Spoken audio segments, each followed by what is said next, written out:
नमस्कार दोस्तों, स्वागत है आपका द चार्ट माइंडसेट चैनल पर। आज हम बात करने जा रहे हैं एक ऐसी कंपनी की जो भारत की डेयरी इंडस्ट्री में एक बड़ा नाम बन चुकी है। जी हाँ, हम बात कर रहे हैं हेरिटेज फूड्स लिमिटेड की। दोस्तों, मैं संतोष आपका स्वागत करता हूँ। चलिए देखते हैं कंपनी का ओवरव्यू।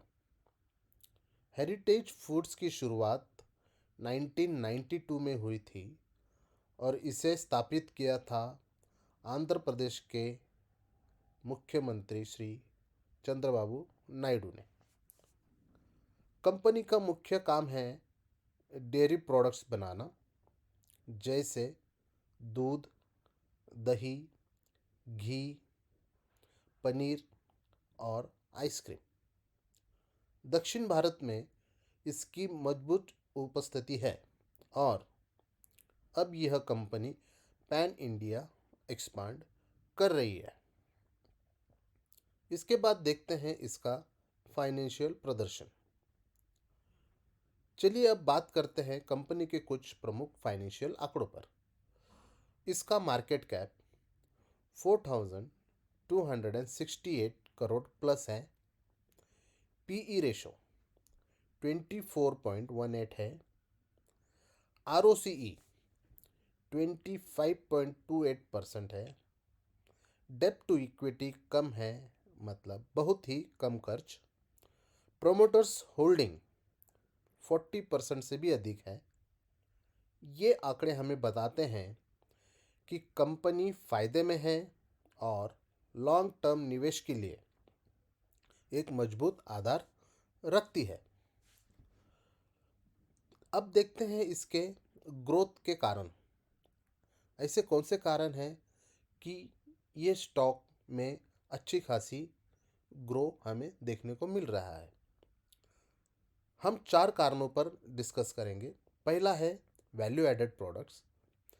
दही, घी, आइसक्रीम जैसे प्रोडक्ट्स पर कंपनी अब ज़्यादा फोकस कर रही है। इसमें मार्जिन भी ज़्यादा होता है। दूसरा, नया प्लांट। तेलंगाना में आइसक्रीम का नया मैन्युफैक्चरिंग प्लांट शुरू हुआ है। तीसरा, brand expansion. Urban branding, heritage parlours और ऑनलाइन डिलीवरी चैनल से कंपनी अपना कस्टमर बेस बढ़ा रही है, जो कि एक पॉजिटिव चीज़ है। चौथा, सरकारी स्कीमें। डेयरी सेक्टर को PLI scheme, make in India और आत्मनिर्भर भारत से मदद मिल रही है। ये 4 कारण है जिसके वजह से इस स्टॉक में हमें ग्रोथ देखने को मिल रही है। अब हम बात करते हैं इसके रिस्क फैक्टर पर। देखिए, हेरिटेज फूड्स के भी कुछ जोखिम हैं, जैसे दूध की कीमतों में उतार चढ़ाव, दक्षिण भारत पर ज़्यादा निर्भरता, अमूल, हैटसन और मदर डेयरी जैसे बड़े कंपटीटर्स।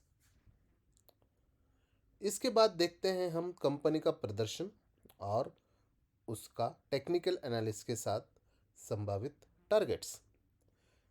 पिछले कुछ सालों में यह स्टॉक स्टेबल रहा है, न बहुत तेजी न बहुत गिरावट।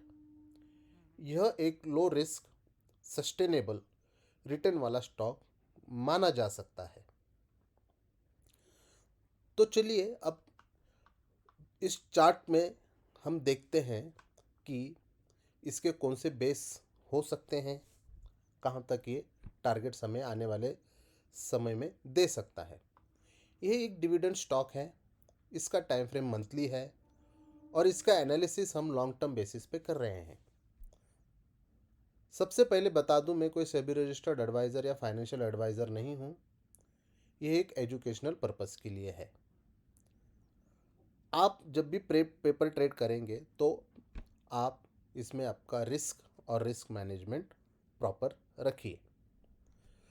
अभी आप इस चार्ट में अगर देखेंगे तो दिसंबर 2017 के बाद इसने 24 में इस हाई को ब्रेक करके 720 प्लस का प्राइस हमें दिखाया था। आप अगर देखेंगे तो इसने इस पैटर्न के साथ इसने ब्रेक करते हुए इसे एक अच्छा खासा बेस जो था वो 300 के पास बना था। अभी अगर हमें इसमें पेपर ट्रेड करना है तो कौन कौन से प्राइस पे आप इसमें पेपर ट्रेड में एंट्री ले सकते हैं, आइए उस पर चर्चा करते हैं। सबसे पहले हम देखेंगे कि इस फिबोनाची में कि ये यहाँ पे 350 पे इसने 61.80 पे अच्छा सा बेस बनाया है और यहाँ से वो बुलिश हुआ है। इसमें अभी दो संभावना है बेरिश सपोर्ट की, पहला 350 और दूसरा अगर वापस से इस बेस पे अगर ये आता है तो 300 पे ये वापस हमें देखने के लिए मिल सकता है। यदि ये यहाँ से अच्छा बेस बनाता हुआ अगर बुलिश बनता है तो आने वाले समय में हमें यह 729 और 830 का दो टारगेट पेपर ट्रेड में हमें ये दिखा सकता है। अगर आपको इसमें पेपर ट्रेड में एंट्री लेनी है तो आप इस रेंज में भी एंट्री कर सकते हैं। छोटे छोटे क्वांटिटीज़ आप पेपर ट्रेड में ऐड कर सकते हैं। यदि आप चाहते हैं तो आप वीकली या मंथली 10 से 30 स्टॉक पेपर ट्रेड में SIP कर सकते हैं। अगर यह स्टॉक हमारे एनालिसिस के हिसाब से अगर बुलिश निकलता है तो आने वाले समय में ये इस तरह से हमें पहला टारगेट और दूसरा टारगेट जो है 729 और 830 का दिखा सकता है। दोस्तों, यह था हमारा टेक्निकल एनालिसिस प्लस इसके संभावित टारगेट्स। अगर आप एक लॉन्ग टर्म निवेशक हैं और आप FMCG या डेयरी सेक्टर में एक स्थिर ग्रोथ स्टॉक ढूंढ रहे हैं तो हेरिटेज फूड एक अच्छा विकल्प हो सकता है।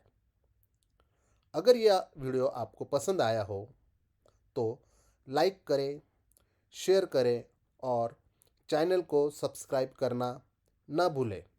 स्मार्ट निवेशक बनिए और अपने भविष्य को सुरक्षित बनाइए। धन्यवाद।